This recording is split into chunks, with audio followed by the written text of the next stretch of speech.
I was born in Stockholm the 8th of June 1990 and grew up in a house with my mom, dad and my brother.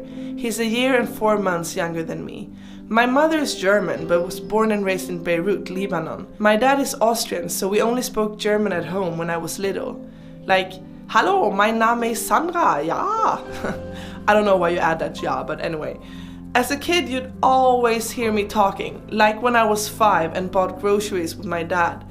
"We're about to pay," as I loudly tell the girl behind the register, "Oh, you have very big boobs." Skill of communication has leveled up since, I promise. At the age of 6, my parents divorced and that sucked. We were all sad, but no one really talked to each other.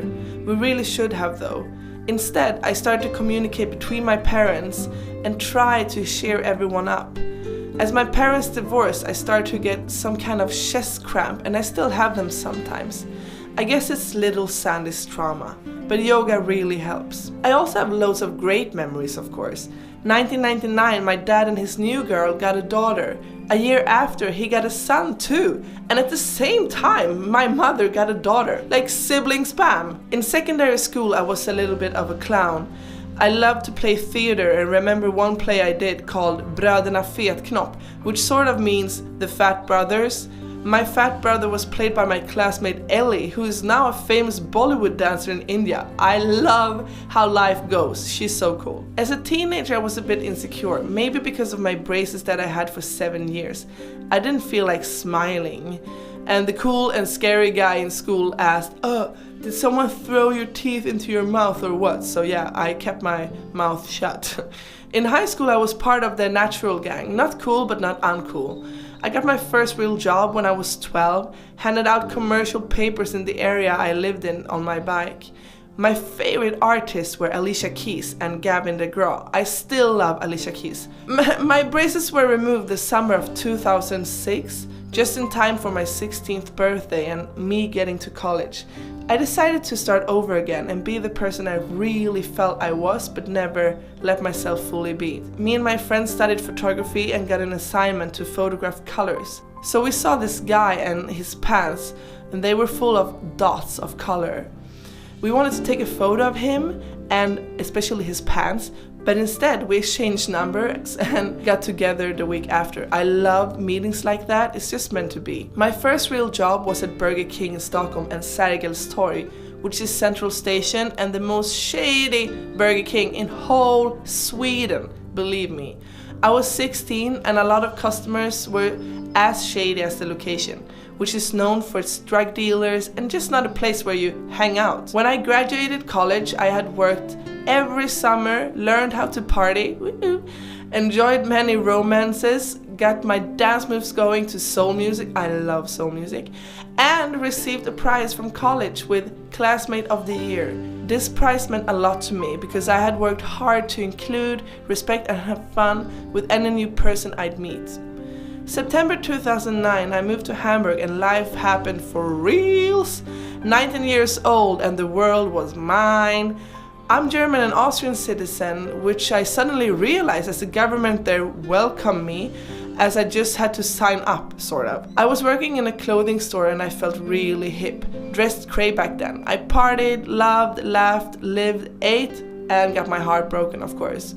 But the real heartbreak came as I decided to leave Hamburg a year later and I had to say goodbye to my roomies Nele and Kati. My dad picked me up in his car and I was crying all the way from Germany to Denmark. And my dad had no idea how to call me. So he was like, "What do you want? Do you want an expensive perfume?" And I'm like, "Yes!" So we bought an expensive perfume and it sort of worked. So I was about to study the mobile application program at the Digital School Hyper Island in the south of Sweden. This is the first time I ever tell anyone this, but I had no idea what an app was. I remember sitting at my first lecture. What the fuck, Sandy? Shut up, listen and go home and buy one of those smartphones. All went well and I got a great internship in Amsterdam at a digital agency called Present Plus. They do a lot of cool stuff, like we transfer. But I didn't feel well and I worked a lot. I managed thousands of side projects too, like the kids app Oi Mexico. Look for it in App Store. I want to make a big shout out to my friends Amber and Johanna. that were my lifeline while living in Amsterdam for 6 months. You rock, guys. Back in Stockholm, I worked with an autistic boy for 9 months in a kindergarten. Yeah, I know the total opposite, but I really needed a digital break. All the money that was earned bought me a one-way ticket to New Zealand, and my first stop was at a yoga retreat on the South Island, close to Nelson.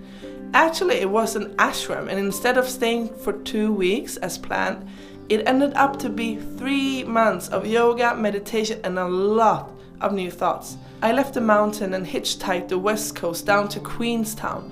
Don't hitchhike alone, guys. New Zealand is one of the most beautiful places I've visited. I ended my trip with a vacay for my vacay. 2 weeks on Fiji, the paradise on earth, and a destination so far away from Sweden. You can't get any more far from Sweden than to Fiji. There I met a Canadian guy and we spent a very, very romantic week together. Mainly we ate, had sex, cuddled, and enjoyed the crystal blue water together. Then we tried to start something from distance, but all went to shit. That was hard. Back to Stockholm. I thought, okay, now what? I was completely broke. I googled cheap radio course and signed up. Some months later I got a job at Sweden's biggest pop radio stations as a web producer, and sidekick to the morning show. I talked my way through life basically. Later I came up with Respodden, which is a podcast and vlog episodes in Swedish where I traveled to 9 destinations by myself and documented all with 2 sponsors. That's when my YouTube channel was born. Spring 2017, as Respodden was released, I started to feel bad again. Raised heartbeat, constantly super tired, wasn't able to take in sound, pressing teeth together. So I quit my job at the radio station the summer of 2017. Sold all my belongings, started my own company with my last savings, and moved out from the houseboat I'd lived on for 3 years. I have so many magical houseboat memories, some less fun too, of course. Like when the water froze every winter and I had to poop in a bucket in the engine room. In November 2017, I started my digital nomad lifestyle.